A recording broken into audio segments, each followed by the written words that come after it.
This is one of the most amazing locations we will ever visit in Barn Find Hunter. And if you can imagine a science fiction movie, people in capsules, well, these cars are in capsules. Maybe 6 or 10 were built? Yeah, between 6 and 8, depending on who you believe. Then this is the real rare one. We have some more car bubbles to unzip. And these cars stand out as probably 2 of the rarest Cobras ever built. So this car came off the production line looking like that car, stripped the body off it, and built a new body onto a Cobra chassis. It has styled wheels, it's got the wood trim. It's a town and country, and it's a special order 4-speed. Manual gearbox. This car was at the ribbon cutting ceremony for the Lincoln Highway. It's a 4,000 pound, 20-foot long motorcycle. You think about it, this is 1913. All of these castings are one of one. So just think about this. This is the first water-cooled V8. You know, I can't help but feeling real special that I'm standing next to probably the rarest Mustang on earth.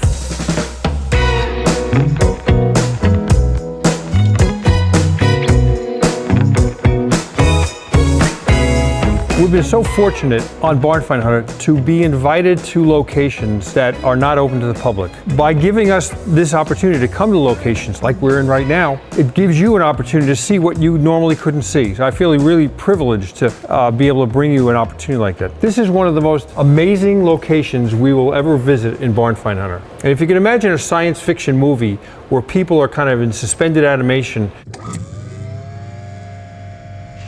people in capsules. Well, these cars are in capsules, and there's dozens and dozens of cars that we've been given the opportunity to see at the Detroit Historical Society warehouse by Dave Marchione. Dave, I can't thank you enough. Well, I'm glad we were able to work it out to have you come visit us. We're very excited to have you here in Detroit. And this is closed to the public.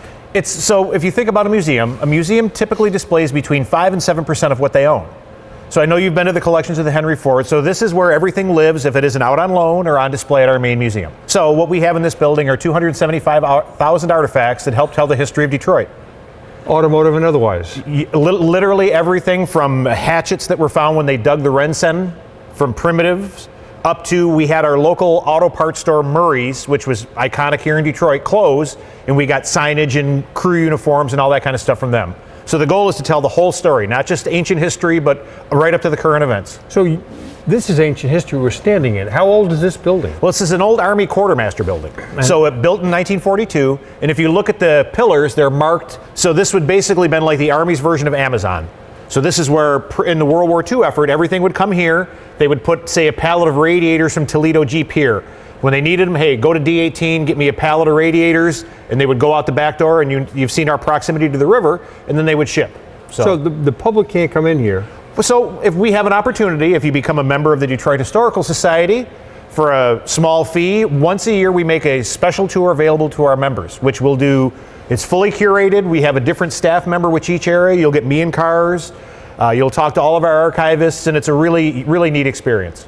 Got it. So you found that this is the best way to maintain these cars in these bubbles. Well, because we're in an older building and it's certainly not the sterile environment that we would love to have, this is our best case scenario. These are car capsules. We've been dealing with them since 1999. Phil and the guys there do a great job. They take care of our product, and some of these bubbles are more than 20 years old. Well, it's a good product. Yeah. So can you just give us kind of like the nickel tour through here? Sure. Any place in particular you'd like to start? No, you're the guide. So if you want to come with me, just an interesting one back here. Cadillac station wagon. That's one of only 2 factory-produced Cadillac station wagons up until the CTSV era. Really? So when they were closing Clark Street plant, which was a huge Cadillac assembly plant here, the workers got together with the union and kind of after hours and on their own time made 4 vehicles to show GM that there was something viable that could be built at the plant.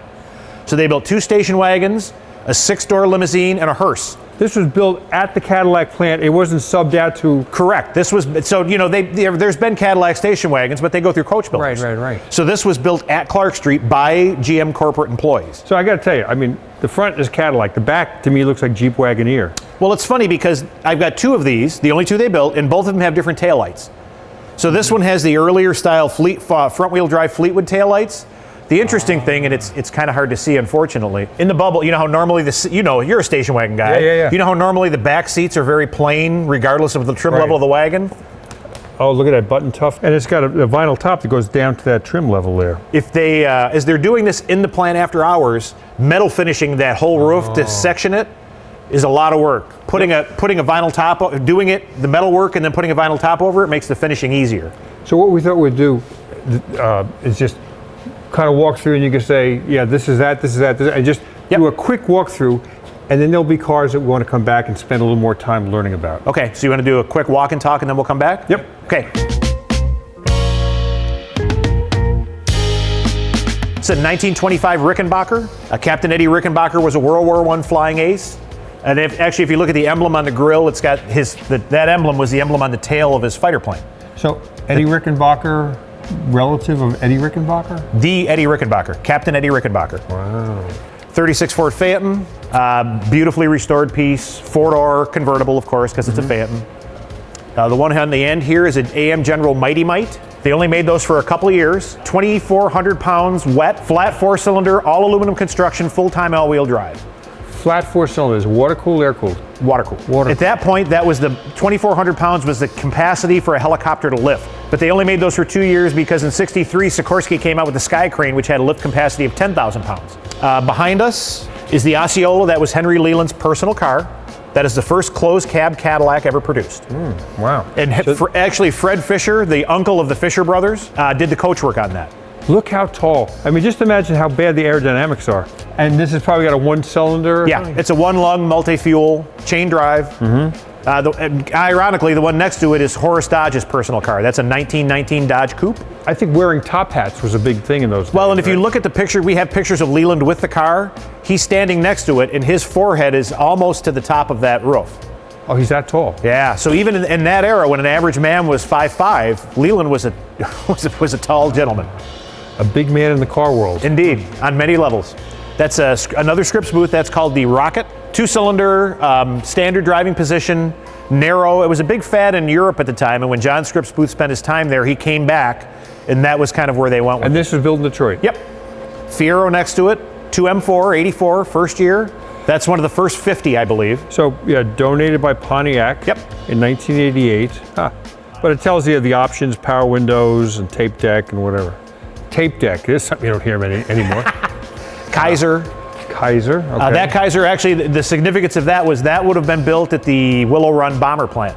So after that plant was decommissioned, it was made available to manufacturers because they wanted to keep manufacturing in the area, and that Kaiser would have gone down the... So Ford didn't have any ownership of that plant after the war? Well, it was a government entity. So whereas companies came in and managed it, a lot of times it was still government surplus at the end of the war. Yeah, this is Dave Watham. He's he lives here. He's been here since he was 12 years old. Donated by his parents. Another Scripps-Booth. Now, was there like a styling that little bullet in the front there? Yeah, the Pony car, the Pony has that. The Rocket had the first car was the Rocket.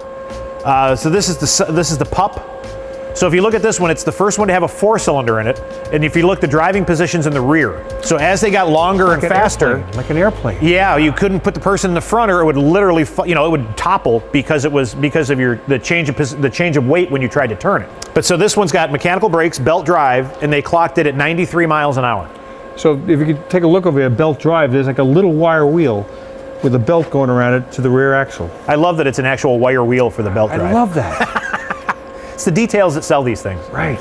Wow. So we've got a 42 Packard. That would have been one of the last ones to go down the assembly line before they shut down for war. So 42 convertible. So think about this. Car companies were ceasing production just about across the board. American car companies stopped producing in 1942, somewhere during the year. So at best, it was a half year of manufacturing before they went to building Jeeps and tanks and airplanes and whatever.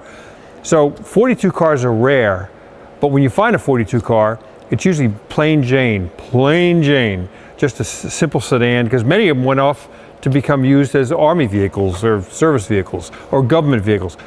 Here's a dressed up Packard convertible. That's a rare sucker. It's a neat piece. Yeah, that's great. Firebird, one of 3.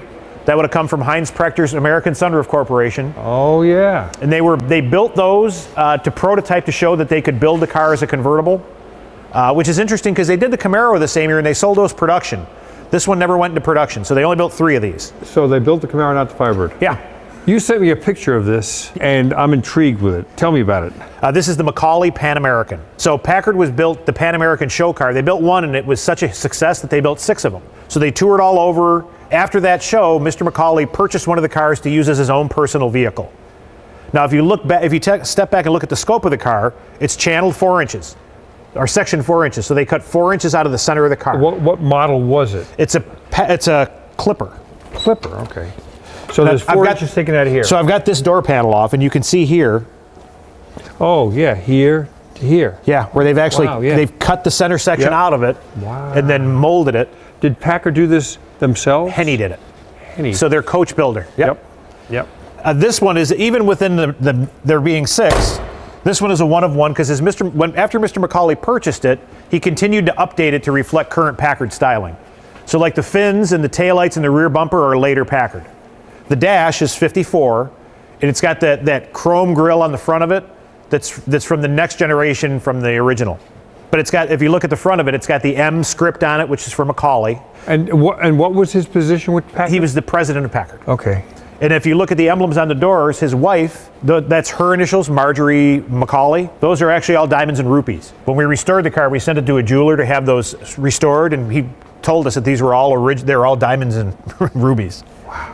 This bumper ends here. There's another fascia. Yeah, there's a chrome drip rail. So there's a chrome gravel guard. Wow. What a beautiful grille. And, reminiscent of a vintage Packard, back from, say, the 30s. The large center section and 2 side sections. That went into production on the next generation of Packards. Right. The interesting thing is, so that hood, you see how long and that scoop runs a hole? That whole hood is done in lead. Made of lead. That ain't light. All the blending is done in lead. Oh, wow. Okay, get under the center of it. Get under the center of it. Oh, man. I mean, that's got to be a 100-pound hood. Easy. Wow. But yeah, so they did all the body work in it in lead. So Pan America, so interesting logo, red, white, and blue, North America, South America. And this is the only one that has a top. And that's a soft top? Yeah, the other 5 are roadsters. This one he sent it back to Henny and had him put a folding roof on it so that they could use it year round. But I was part of the team that restored this car in 1995. So we're coming to the end here, and I'm going to ignore this car. I know you're excited about what the heck is that. We're going to ignore it because we're going to spend a significant amount of time on this car in just a little bit. So there's one car here, or one car, Did you want to look at the Bi-Autogo car, yeah, that I have seen before. In fact, several times before. Now, I'm not going to, I just want you to look at it. Can we uncover this? Yeah. If we're going to film it, let me push that Jeep out of the way. Is that a Willys? Yeah, it's a M138A Korean War era. So I have actually seen this and spent time around Googling it at the Owl's Head Auto Museum in Owl's Head, Maine. It was on display there for a long time. Yep. So, I mean, as opposed to the Scripps-Booth we saw up there, which was almost a 4-wheel motorcycle, this is a 2-wheel car, in my mind. It's a tough one to define. So what it is it's a 4,000-pound, 20-foot long motorcycle, arguably. But you see, so it's got the downrigger wheels on the side, and those are lever activated. So you would start with those down, then as you got up to speed, you would retract them, in theory. Now, I think around turns, this thing was a little bit hairy. Well, and if like I said, again, 4,000 pounds, 20 feet long, you could see how the steering angle is on the front. So how you would turn it without it going on its side, and this was built in 1913. So there's no tow truck, there's no wrecker that's going to put you back up on your wheels. There's no way to trailer it. And we have pictures of it in downtown Detroit, and the workshop was at Meadowbrook, which is 20 miles up Woodward. Yeah, I mean, so there's not enough, what you're saying is not enough camber angle, I guess, or caster angle. Well, if you think about turning it, if it's raked, you can lean it. With this as short as it is, it's got to turn like a bus. And when it's only on 2 wheels, that is not the, it's a long wheelbase to try and turn on a short axis. So this is the cooling system. That is the first water-cooled V8 built in Detroit. No. It is. That's a V8. It is. Wow. Should we take a look? Sure. Seems like I have your interest. No, I've always been intrigued with this car. And you know what? If I love it, I know they love it. Yep, just go up on those. Back one clear? Yep. Wow, wow, wow. Bi-Autogo. Yep, 1913 Bi-Autogo Super Sport. Booth Bi-Autogo. So is that an alloy block? Alloy heads for sure. Yeah, I believe so. The trick is, you think about it, this is 1913, and all of these castings are one of one. I mean, this is the only one in existence. It's an engineering exercise is what it really is. Wow. So all of these pieces are sand cast and single cast. So it's got 2 plugs per cylinder, almost like a Hemi. It might have hemispherical combustion chambers. So just think about this. This is the first water-cooled V8. Bada bing, bada boom, done. Wow. Crank start. So you can imagine trying to turn over a V8 with a hand crank. And then this was not a friendly car to drive. Man. So and then we talked, like I said, we talked about the balance and the geometry of it. The driver's seating position's in the center. Right. So as the driver, you're sitting here, your passengers flank you. And then it's got 2 fuel tanks with a pipe in between them to keep the fuel leveled properly. One of one, no kidding. So how did you come across owning this? The Scripps-Booth family donated. Well, you see that we have a number of Scripps-Booth. Plus, we have a lot of the original drawings for this vehicle. They're really well known locally for their TV stations and their newspapers, but I think a lot of the Scripps-Booth automotive history goes on, sadly, unrecognized. Is there a trunk here? I guess there is. Actually, that's just for access to the rear tire. Okay. So this is. So it's a drive shaft. Yeah. Look at that. Is that rubber? It's solid rubber. Originally, it would have had rubber tires on it. These are wooden. That's wood. Okay. At some point in its history, somebody cobbled these wood tires together for it, which work perfectly for display. So is that a chain on that side? And it looks like a drive shaft on this side. Or maybe that's for the brake. Look at that. That's the brake right here. Yep. Wow.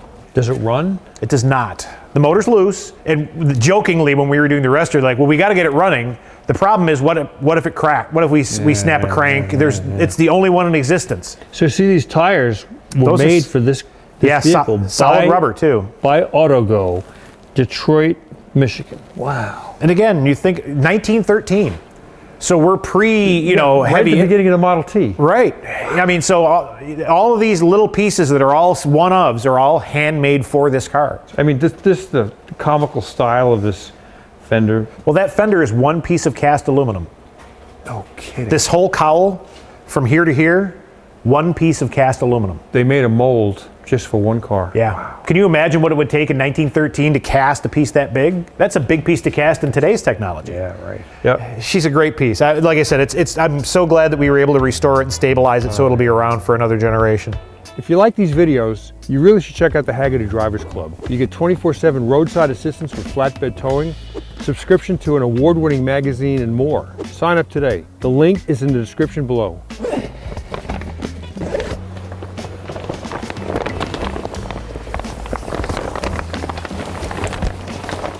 There are somewhere between 50 to 80 vehicles that the Detroit Historical Society has. 50 or so are in this building. This would be a real long episode if we had to unzip every one and explain it. Dave and I came up with an idea of unzipping the cars that I think you'd be most interested in learning about.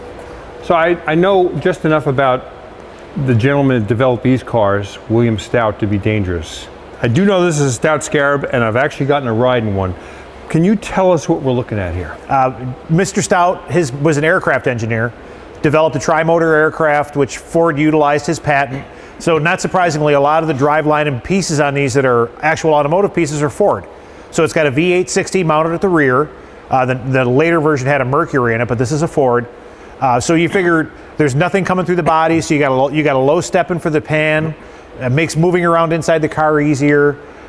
They drove these. He built and drove a lot of these. They put 350,000 miles on the prototype, allegedly. So how many were built of this? So, and it's funny because with low production cars, it gets sticky. So 6 that we know of. Now there's 2 stories. One of them was that one was taken before they ever did anything with it, and they used it as an ice shanty here locally, and they didn't pull it off the ice, and when the ice thawed, it went in the lake, and they never recovered it. I've got pictures. Has anybody gone searching? Well, again, nobody seems to be able to pinpoint what lake. Okay. And we have pictures in our archives of a motorhome built on this platform, but is like another Stout long and another Stout and a half tall, sitting in the weeds in Florida. You have pictures of that? We have Polaroids of that car sitting from the 70s. All right, if you're watching this show and you're from Florida, You have an assignment. You need to find that car. So I had this car out at a show where there was actually three of them together for the first time since 1935. And he walks over to me and he goes, "Is this your car, young man?" I said, "Well, it's not mine. I'm the curator for the museum." He goes, "Do you want to learn about it?" "Yes, sir, I do." So we spent the whole day at a car show. He had binders of documentation. He showed me where all the correct number, where to look for all the numbers on these cars. And interestingly enough, this is a 35. If you look at the side of it, this is the only one that has the aluminum cladding that goes all the way around it, because they took it out the next year and wanted to show it as a 36. On the back side of the car, there's a little square emblem that says Stout Scarab, and it has the stylized beetle on it. This is the only car that has that. So where was this built? They were built in Michigan, in Dearborn on Livernois and Telegraph. So William Stout was a partner of sorts to Henry Ford.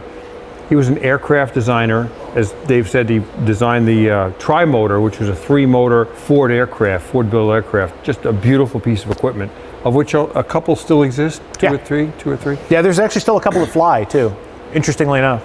If you're ever cruising around Detroit, Dearborn area, I do it as often as I can. There's a place called the Dearborn Inn, and that was, well, the first tourist hotel in America, maybe the world, that was aimed towards keeping life comfortable and nice for people that traveled by plane. And so there was the Ford Airport. Right across the street was the Dearborn Inn. Where the airport was is now the Ford Test Track, and you can go there and see that. But there's a brass plaque that pays tribute to William Stout, the Tri-Motor, the Stout Scarab on one side, and the other side talks about the Dearborn Inn. So this has really deep Ford ties. If you think about an early aircraft, the interior of this looks much like an airplane would have looked in the day. I mean, now planes look totally different. You know, that the pilot, co-pilot would have sat in seats like this, passengers would have sat in seats like that. And so this is kind of an aircraft fuselage on 4 wheels, if you can imagine that.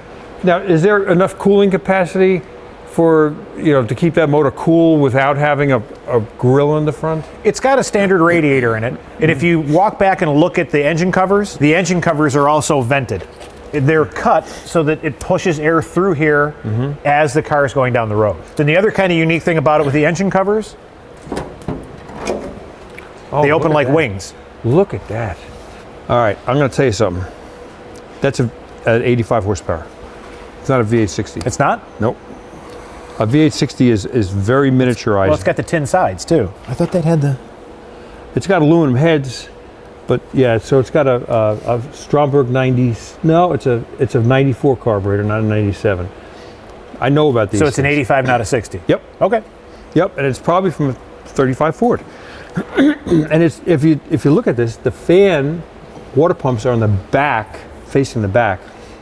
Here's the radiator. And there's a fan on the outside. Okay, look at that. So there's a hole through the radiator that's driven by the crankshaft, and that fan spins, sucking air in, which makes sense. The kind of interesting. So I told you that Mr. Schneider was walking me around and telling me things about the vehicle. He goes, "You want to see the other thing?" Sure. So he goes back here and he's showing me how these open. I'm like, "Yeah, I knew that." And he did that, and he went, "It's on pins. All you got to do is lift up and they come right off." That seems to be like an aircraft type of thing, right? I mean, if you lift look it out at of the way. Yeah, a lot of it. Well, and again, that's where Stout's, that was his jam.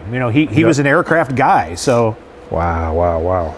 This being the original Stout Scarab design, we're now going to look at a prototype right next to it, which has some amazing features as well. So if this is rare, and it's the high production Stout Scarab, of which maybe 6 or 10 were built. Yeah, between 6 and 8, depending on who you believe. Then this is the real rare one, because this is one of one. Tell us about this one. So, 1940, they stopped production. They stopped going forward with that, but Stout continued to develop. So this one actually has a Mercury flathead in it, and this is the first closed cab fiberglass body ever produced. And what year is this one? 1946. So post-war. This might have been 100 horsepower. The Mercury's had a 4-inch stroke. Right. So that was a larger engine, and 85 horsepower. This probably has 100. And this one, according to the logs that we got when we got the car, has over 350,000 miles on it that Stout put on it himself. He literally drove it all over the country. And it's amusing because it just came back from display. It was at the Bowling Green Corvette Museum. Because it's not that it looks anything like a Corvette, but it is the first fully enclosed fiberglass car. So it's built in 46, fiberglass in 46. It doesn't even seemed possible. A Corvette came out of 53, so there was a thing called fiberglass as early as that. Well, and you think, if you recall, of course, the Corvette originally was built of fiberglass because it was the quickest way to prototype it. And then they just kind of stuck. You know, it became the Corvette's cachet. It doesn't have the table on the wall like the Scarab did, but it still has the seats that are on runners that you can move around. It's still a big open space and a flat floor. So it still has a lot of the characteristics that the original Stout concept had, with a little bit more up-to-the-minute styling. So the gauge does not look like a Ford gauge. It's a proprietary gauge, or maybe, I don't know. There's no odometer, sadly. Bellows, 40 pounds. That must be the tire. Well, right tire's 34. Oh, if you look in front of your hand, it's got air suspension. Really? See the bag? So they were way ahead of it. Yeah. I mean, this has got bag suspension. Yep. Right, and there's the air valve right on top, right above the plate on the inside. I don't know if you could see it from your angle. Right here. Yeah. Yep. This is a 1940s minivan. Basically. We have some more car bubbles to unzip.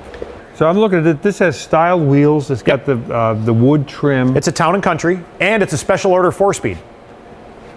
Manual gearbox. It actually has if you can get to the side of it and look at it, it actually has a shifter in it. It's a 4-speed. You know what? I mean, here's a car we all took for granted for so many years, and then this really was a step forward in automotive design and technology. And again, historically, on multiple levels, it was Iacocca's baby. He tried it at Ford for years. First thing he did when he got to Chrysler was put this in effect. Chrysler was in bankruptcy, and they were trying not to close the doors. And what the real revolution on this is that it shares all the suspension pieces from all across the line. K cars, right? Yeah. They actually engineered it so that a lot of the pieces came across all the platforms, and it saved them a ton in tooling costs. It's one of the things that saved the company. I told you we would unveil or unwrap some of the more interesting cars. Why am I unwrapping a minivan? You know what? Because this is a pretty darn significant car. Everybody has a Volkswagen story. Oh, you know, my father had one, and, you know, we used to go ride on the beach with it and whatever. I think everybody's got a minivan story. And this is the vehicle that started the whole minivan revolution that every other car company had to follow, because it set a new course for family vehicles. So what year is this one? 84. So this is 40 years old. Tell us what's special about this car. Well, if you look inside of it, it's like you said, it's a first generation Dodge Caravan. But if you look between the seats, it's a factory order 4-speed. With a 4-speed. That's unbelievable. So look at the seats. I mean, they look brand new, right? It looks brand new. If you look at the pedal, the clutch pedal, the brake pedal, the rubber looks like it's still crisp. It's not all worn out. So if you look at the odometer, it's 07878. So it's got 7,878 miles on this car. But it's funny because when people come back here and see it, they go, wow, you guys have a minivan? The Henry Ford has one on display. Right, I've seen it. I mean, it was a game changer in that era. The minivan was an extension of the K car kind of platform. You could buy a K car, 2-door, 4-door, station wagon, convertible. They all worked on the same philosophy, front wheel drive, 4-cylinder, and they were amazing. And you know, Chrysler still builds a version of this today. When was the last time you saw one this pretty? I'm happy to see this. I would own this car. 4-speed, I love it. I'd put a rack on there with surfboards. Be my modern Woody.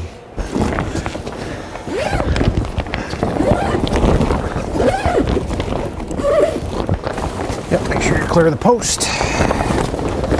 We could probably just leave it like right here. So what are we looking at here? It's a 1916 Packard Twin 6 touring car that was owned by Henry Joy. And Henry Joy was? The president of Packard at that time. Wow. So it probably has things that other Packards didn't have. The one thing I noticed here, maybe I'm wrong, but it's got a built-in parking light, driving light, fog light, right into the headlight. Yeah, optional on the bigger cars. And then if you look inside of it, on the floor, it's got a speedometer. It's got a lot of the additional things. Oh yeah, so 27,740 miles on this. So, and this is powered by what motor? Is it a big Packard Twin 6? Are these a pressure relief for the compression? Yep. So Twin 6, was it really 2 6-cylinder motors with a common crankshaft? Or? That I don't know. Mm-hmm. What I find interesting about this car, it's got Lincoln Highway logo here, and even in the motor meter, Lincoln Highway. I happen to know a bit about Lincoln Highway because I wrote a book about driving a Model T across the United States on the Lincoln Highway. The Lincoln Highway was the first cross-country road built. It was not built as a highway, so to speak. If there was a road going in this direction, another one over here, another one over here, they just kind of mapped them together, and there was a way to go from the eastern terminus, which was in Manhattan, 42nd Street and Broadway, right next to the H&M store. I'm not sure H&M clothing was there at the time, all the way to the Golden Gate Bridge in San Francisco. Wow. And most of the way across the country, it's Highway 30 until you get to Montana, and Highway 30 becomes Interstate 80. So the speed limit there is 80, and a lot of those trucks are doing 90, and I'm in a Model T doing 35. It was interesting. So what is the story with this car and the Lincoln Highway? Well, Joy was a proponent of the Lincoln Highway, and actually this car was at the ribbon cutting ceremony for the Lincoln Highway. That was 1913, I think. Well, you know what? The 1913 was the start of the Lincoln Highway. Right. So this would have been the finale. This is when the two roads came together, and we have pictures of this where they've got the ribbon, and literally they're out there with the ribbon, and this car's in the background. Wow. So those are commemorative pieces that were given to folks that were at the ribbon cutting ceremony for the Lincoln Highway. I wonder where that was, middle of the country maybe? Yeah. The Packard Plant is 10, 15 miles from here, and you have no idea how large it is. It's like 1.5 million square feet. Isn't that? It's like a shopping mall. Yeah. And everything was done right there. Upholstery, painting, manufacturing. An amazing facility that it ran its course. Ask a man who owns one was the advertising slogan. And they're fabulous cars. And the fact that this is here 1916, so 109 years later or something, just amazing. Just amazing.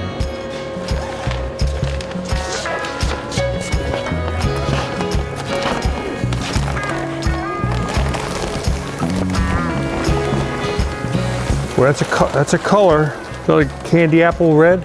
I actually I had it at Autorama, and Gene Winfield walked up to it and went, I can't remember if I painted this one or Jeffries did.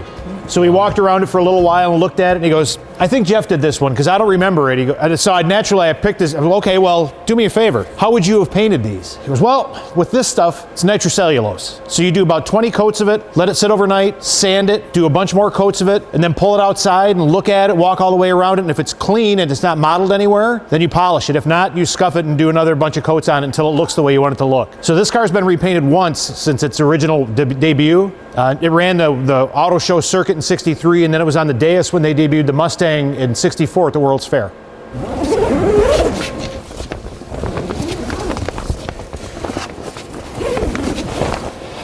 This one, the color is not as awe-inspiring, but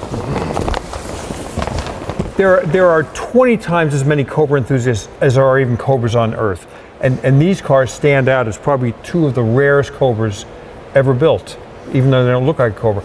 Tell us how your museum came to own these cars. Well, I can tell you what we know. Okay. Of course, as you know in these cars, half of it is conjecture and myth and urban lore. And Detroit is full of stories of automotive urban lore. We know the basic history on them. We know that one was a show car, was the car of the year at the New York Auto Fair in '63, on the dais when they debuted the Mustang in '64. The Bordinat Cobra XD really was a styling car. It was at Dearborn. All the pictures we have of it are at the Dearborn Development Center on that red brick wall that you know from all the Ford spy photos. So that one was really kind of the stepsister to the Cobra. They were given to the museum in the '80s, both in the same lot.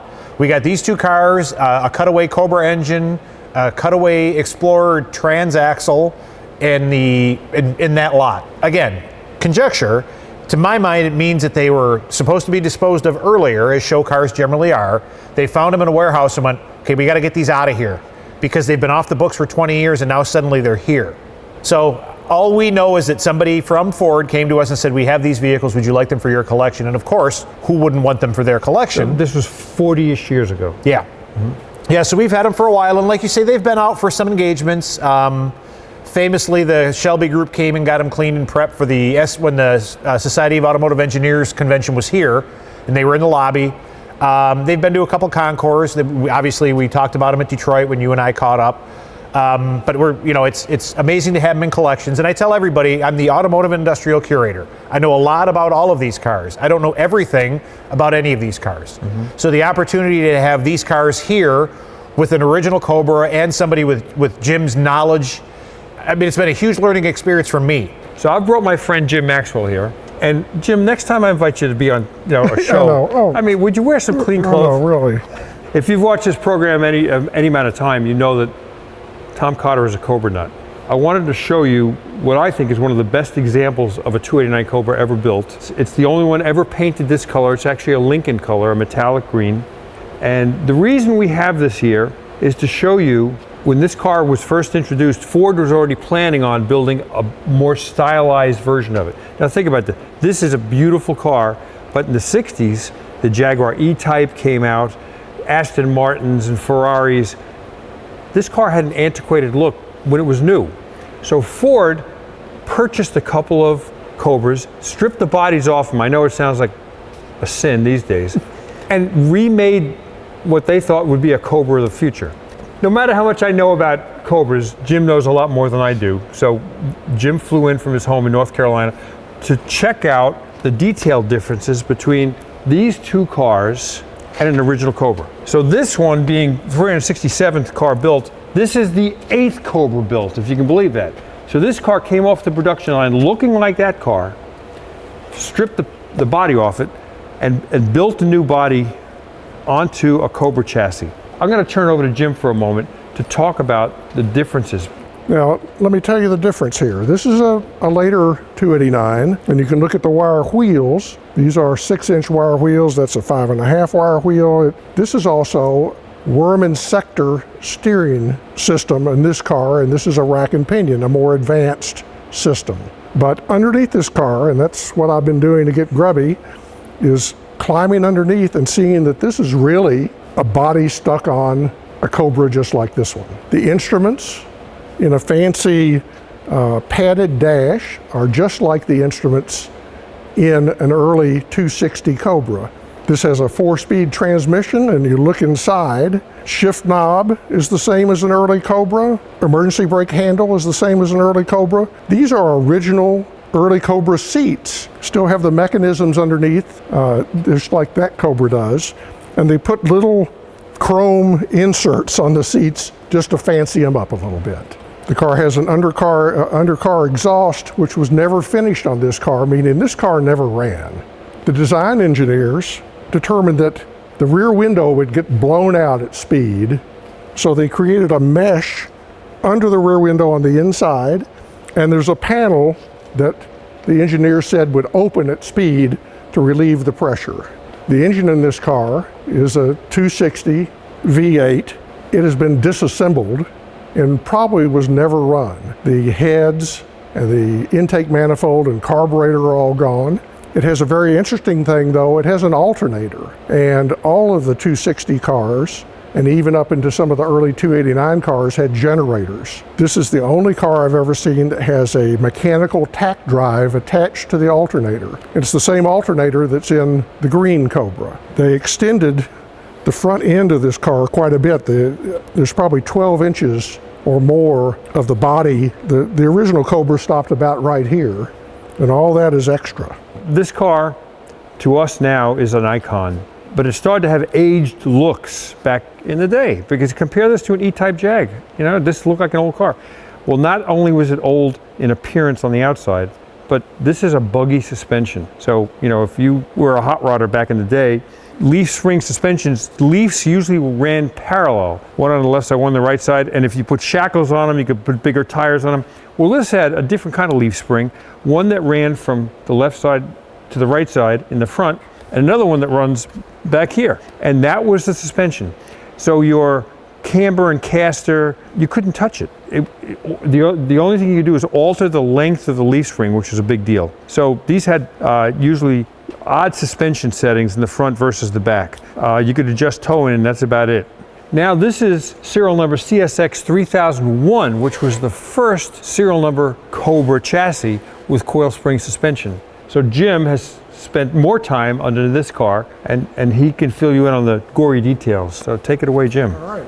This car was made on a 427 chassis. Unlike the other car, which was shipped as a complete Cobra and the body was taken off, this was shipped as a chassis with a differential, suspension, drive shaft, but no engine. All the support structures for the body, which were present on that car when it came, were not on this car. There was just a scuttle hoop, which is just a hoop across for the instrument panel. It has a 289 engine in it. It never had a 427 or a 428 in it. This car has Mustang seats, which are different than the other car, which has its original Cobra seats. This car never had Cobra seats. This car has Smith gauges. The 427 Cobras did have, but again, this car did not come with gauges. I've climbed underneath, and this car actually ran. They had a exhaust manifold that went forward, then down into the main frame tube and out the back. And there is evidence of exhaust debris on the back panel, so we know it ran. This car has a Mustang steering wheel, has a Ford logo badge up on the dashboard. It has an automatic transmission. And if we go back to the rear end, Mr. Cotter, in his great trivia knowledge, has already identified these as Riviera taillights. And indeed, the curator confirmed that these are taillights from a 1963 Riviera. So I'm going to jump in here for a moment. Jim, where are the serial numbers on this car? Great question. The serial number on this car is right here, underneath this piece that was welded on by the Ford stylus. Usually it says CSX 3000 whatever, and it's about a ½ inch up under this tube, so the serial number is not visible on this car. Would you say these two Cobras are the rarest Cobras on Earth? I'd say that's exactly the case. Sitting in a bubble in Detroit, two of the rarest Cobras in the world, and every Cobra is rare. 998 Cobras were built. That means 996 Cobras plus these two.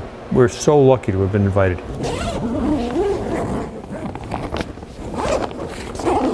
It's hard to zip.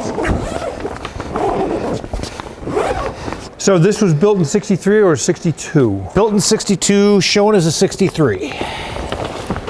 So this must have lots of Falcon and handmade parts and whatever.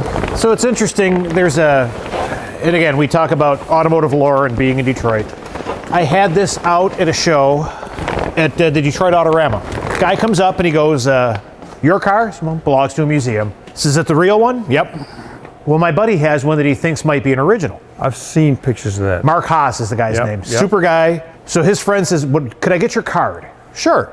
Give him my card. Next morning, 7 o'clock, Mark is standing at the gate waiting for me. Can we look at this? I'll just tell you what, we're kind of at the show, but if you want to come back on Monday when I take it back to the museum, I'll happily show you whatever you like. So again, we talk about getting knowledgeable people. Mark has spent 20 years documenting his car. So Mark knows where every stamping number is. So the front of it is Fairlane. Some of the rocker stuff are Falcon. Some of this, but almost none of it is actual Mustang stamping numbers. I bet. Yeah. I bet. So again, having somebody that has that knowledge base on that specific car to a historian is invaluable. Because I've got so many, it would be tough to know everything about all of them. That's probably, is it an original paint car? Yeah. Whoa, man. Yeah, she's a survivor. Look at how this simulates the taillight look, the Mustang taillights. Interesting. So that is the first appearance of the Mustang on the front of the car. That is the very first running Mustang on the front of a Ford Mustang. Is that other car authentic as well? What he thinks, and it's not my story to tell, he thinks that what happened is because the nose and tail of his are all hand formed and, I mean, obviously pro done. What he thinks is somebody snuck those pieces out of design and put them on a production car. So the car that they're on is an early production 64 and a half. So does he have a lowered roof like this? No. No, okay. To get out my hood tool. Every car has a story. You know, and if you look between the back seats on this, that Mustang that's in between the back seats, Yep. That is the only time that Mustang ever appears on a car. You see how it's a 3/4 running view of the Mustang? Yep. Yeah, very different dashboard. Wow. Yep. Is this 260? Look at that, 2 4-barrels. Wow. Yeah, dual quad low rise. Man. Generator, 2 fan belts, power steering, manual brakes. Look at this air cleaner. It's like homemade. Oh, look at this, yeah. Experimental. It's got an EXP serial number, so it's... Oh, because of the X right there. Yep. X8902 SB208 star. Huh, wow.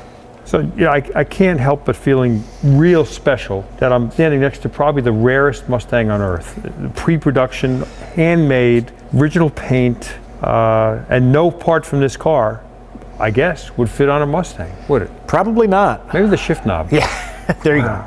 This has been a real special event for us, for Barn Find Hunter to be invited to a warehouse that's not open to anybody. I happened to meet Dave at the Detroit Auto Show a few months ago, the Detroit Concours d'Elegance, and we made friends and we changed business cards, and here we are. And so you gave, not me, you gave all of the guys and girls that are watching this show an opportunity to see what's it's not open to the public. So, man, I got to thank you for that. Well, we're happy to have you. As I would like to welcome you with open arms on behalf of the Detroit Historical Society.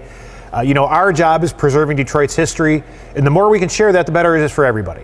So our goal is always to push forward the message of saving Detroit and our culture and our history. And as we know, cars are a huge part of our culture and history here in Detroit.